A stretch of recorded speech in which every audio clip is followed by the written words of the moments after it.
पाहतो आहोत। मला 6 वेळा आषाढीत आणि 2 वेळा कार्तिकीत पूजा करण्याची संधी या ठिकाणी मिळाली।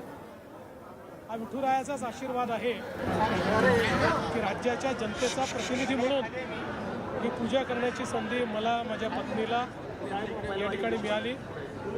आणि मला असं वाटतं की आपल्या महाराष्ट्राचे आराध्य दैवत असलेले पांडुरंग हे सर्वसामान्याचं दैवत आहे।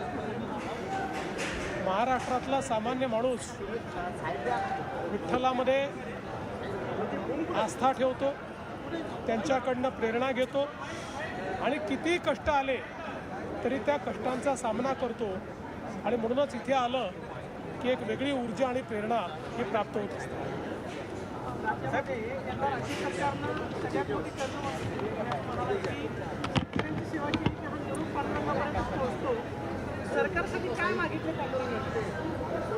सरकारसाठी काही मागण्याची आवश्यकता नाही।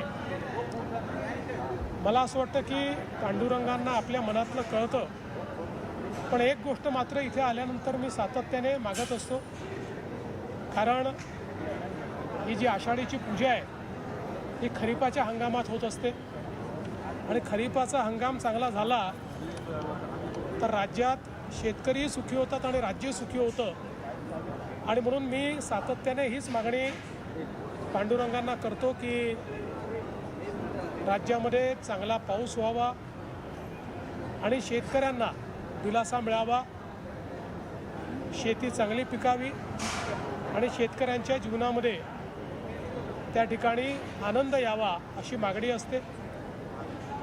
सोबत पांडुरंगांना हाही आशीर्वाद मागितला आहे की देशाचे प्रधानमंत्री माननीय नरेंद्र मोदीजी यांनी आमच्या देशाच्या तरुणाईकरता एक नवीन अध्याय सुरू केलेला आहे आणि या तरुणाईला दिशा देण्याकरता, त्यांच्या आशा आकांक्षा पूर्ण करण्याकरता मोदीजी हा जो नवीन अध्याय लिहित आहेत त्यातही त्यांना आशीर्वाद पांडुरंगाने द्यावा अशा प्रकारची त्यांच्या चरणी प्रार्थना आहे। आपण म्हणाला 2.5 वर्षामध्ये कॉरिडॉर पूर्ण होईल, याचं काम कधी सुरू होईल अशा पद्धतीने आपला प्रयत्न असा आहे की यावर्षीच काम सुरू झालं पाहिजे आणि काम सुरू झाल्यानंतर 2 ते 2.5 वर्ष त्याला लागतील, पूर्ण काम व्हायला 3.5-4 वर्ष लागतील। पण महत्त्वाचं जे काम आहे ते 2 ते 2.5 वर्षात आपण पूर्ण करू। आता पुढच्या काळामध्ये जवळपास सगळ्यांची आमची चर्चा झाली आहे। 80-90% लोक जे आहेत त्यांच्या शंका दूर झाल्या आहेत। 10-20% लोक आहेत त्यांना अजूनही शंका आहेत, त्याही आम्ही दूर करू। आपल्याला सगळ्यांना सोबत घेऊनच हे करायचं आहे। एक गोष्ट मी सांगतो की कॉरिडॉर झाल्यानंतर जे विस्थापित झाले तेही प्रस्थापित होतील आणि खूप मोठ्या प्रमाणात या नगरीचं चित्र बदलेल। इथे राहणाऱ्या प्रत्येक व्यक्तीला या कॉरिडॉरमुळे पांडुरंगाचा विशेष आशीर्वाद प्राप्त होईल। भाऊ, आपण शेतकऱ्यांसाठी दरवर्षी प्रार्थना करतो, विठ्ठल देखील भरभरून पाऊस देतो, शेतकरी देखील भरपूर उत्पन्न घेतो। मात्र हमीभाव हा जो आहे तो आपल्या हातामध्ये आहे, सरकारच्या हातामध्ये आहे। तो जर मिळाला तर कर्जमाफीची किंवा कोणतीच गरज शेतकऱ्यांना पडणार नाही। त्यासाठी काय आपण करू? हमी भावाने खरेदी आपण दरवर्षीच करतो, याही वर्षी करू, मागच्या वर्षी केली आणि विक्रमी खरेदी आपण करतो।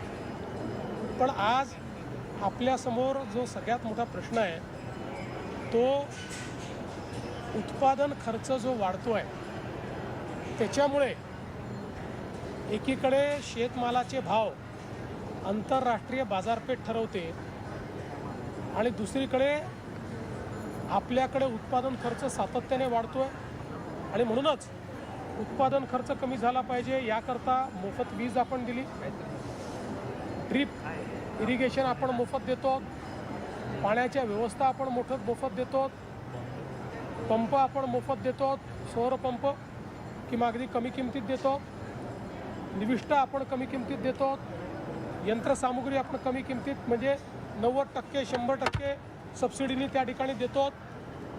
आणि यासोबत विशेषतः उत्पादन खर्च कमी करायचा असेल तर आपल्या शेतकऱ्यांना नैसर्गिक शेतीकडे न्यावं लागेल। तो आपला प्रयत्न आहे आणि महाविस्तारसारख्या आर्टिफिशियल इंटेलिजन्सचा उपयोग करून 25% उत्पादन खर्च कमी करायचा आणि उत्पादकता वाढवायची, हा आपला प्रयत्न आहे. यातनं शेतकरी सुखी होईल. साहेब आपण कॉरिडॉरच्या माध्यमातून पंढरपूर हे राष्ट्रीय दर्जाचं तीर्थक्षेत्र बनवत आहे.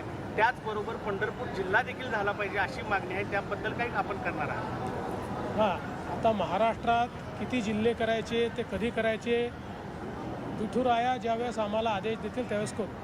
तुम्ही नरेंद्र मोदींसाठी असं मला पांडुरंगाकडे आशीर्वाद मागितले, नवा अध्याय सुरू करत आहे. पण दिल्लीमध्ये आपण पाहिलं की काही दिवसांपासून दिवसाच्या मोठ्या प्रमाणावरती होतोय.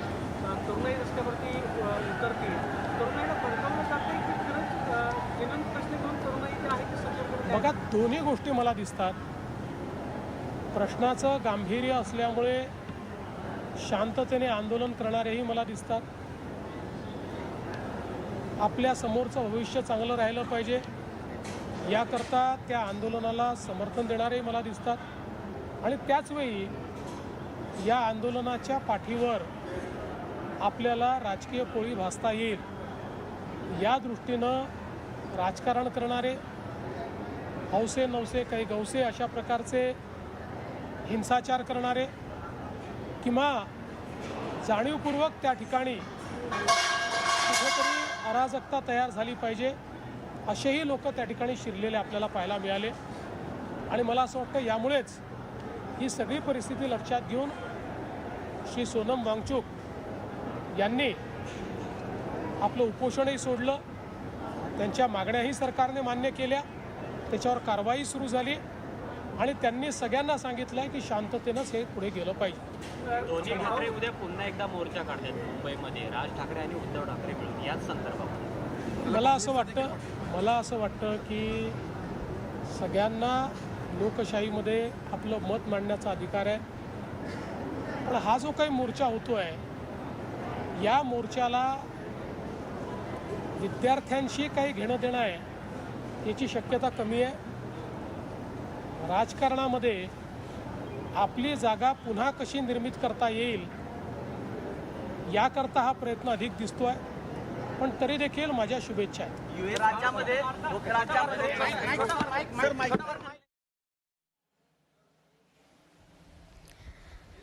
देवाचं स्नान झालेलं आहे आणि आता माननीय मुख्यमंत्री महोदयांनी भगवंतासाठी दिलेला सुंदर पोशाख आता त्यांना घालण्यात येणार आहे.